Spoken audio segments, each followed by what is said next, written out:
As Universal Studios gears up to open a brand new theme park in Great Britain, excitement is in the air, but so is uncertainty. While we're thrilled about the idea of having a world-class entertainment destination right on our doorstep, it also raises a critical question. What will happen to the UK's pre-existing theme parks? The arrival of Universal Studios will mark a seismic shift in the British theme park landscape, and we want to take a closer look at the potential ripple effects this could have across the country. Before I do this, I'd like to quickly remind you to please give this video a like and subscribe to my channel, as this really helps. Thank you so much. Britain has no shortage of theme parks, but let's be honest, none currently rival the scale, polish, or international pull of a Universal park.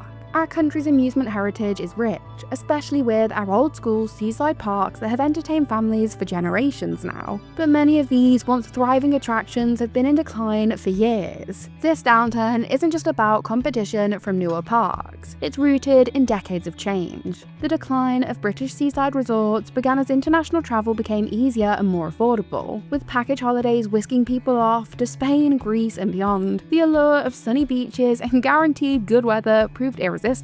And with this, coastal towns like Blackpool, Margate, and Southend struggled to keep up, and the amusement parks they hosted began to lose visitors and with them much needed revenue. However, I don't believe it's those small and aging parks that are most vulnerable in the face of Universal's arrival. I believe it's the larger, more modern UK theme parks that stand to face the harshest consequences. These parks are already in trouble, and the competition from a shiny, brand new Universal Studios could be the tipping point. The recent closure of Oakwood Theme Park in Wales, a park that once held national attention with its wooden roller coaster Megaphobia, is a worrying sign of the times. It raises the concern that more parks could soon follow suit if they can't find a way to evolve and keep up with global standards. One of the consistent issues with UK theme parks, especially the larger ones, is the lack of reinvestment and creativity. Food is a particularly sore spot, both in terms of quality and cost. Plus, compared to parks in the US and mainland Europe, there's a noticeable absence of immersive theming and storytelling, the kind that truly transports visitors into another world. Budget cuts and financial strain have hit the parks here in the UK pretty hard, leading to reduced operating hours, limited entertainment offerings, and poor ride availability.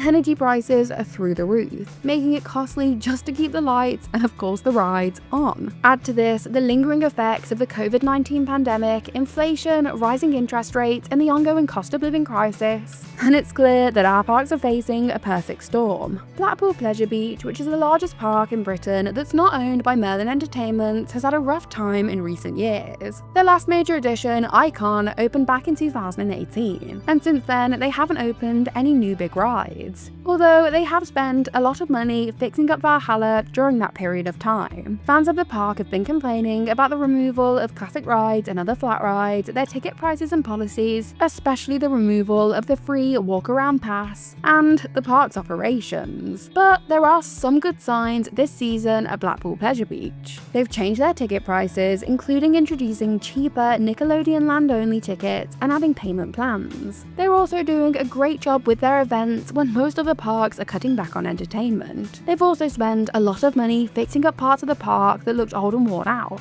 This winter, they've repainted Infusion, added new props to the Ghost Train, fixed up parts of the Grand National, and fixed up the cars on Alice in Wonderland. They're also reopening a reimagined version of Ice Blast under the name Launchpad. They're currently working on reimagining river caves, adding new scenes to Wallace and Gromit, and building a huge gyro swing. Of course, the park still has its problems, but unlike the Merlin parks, I do think that Blackpool Pleasure Beach has shown more signs of improvement in the last year than the Merlin parks. In contrast, the Merlin-owned theme parks in the UK, the major ones being Alton Towers, Thorpe Park, Chessington World of Adventures, and Legoland Windsor, seem to be stuck in a bit of a rut. On the surface, Merlin's grip on the UK theme park market might seem beneficial, especially with their all-encompassing annual pass that covers all of these parks as well as other Merlin-operated attractions like the Sea Life Centre and Cadbury World. However, the downside is that the parks not included, like Drayton Manor or Blackpool Pleasure Beach, seem to suffer from far lower attendance. and thanks to this, these parks suffer from poor profits and therefore lack investment.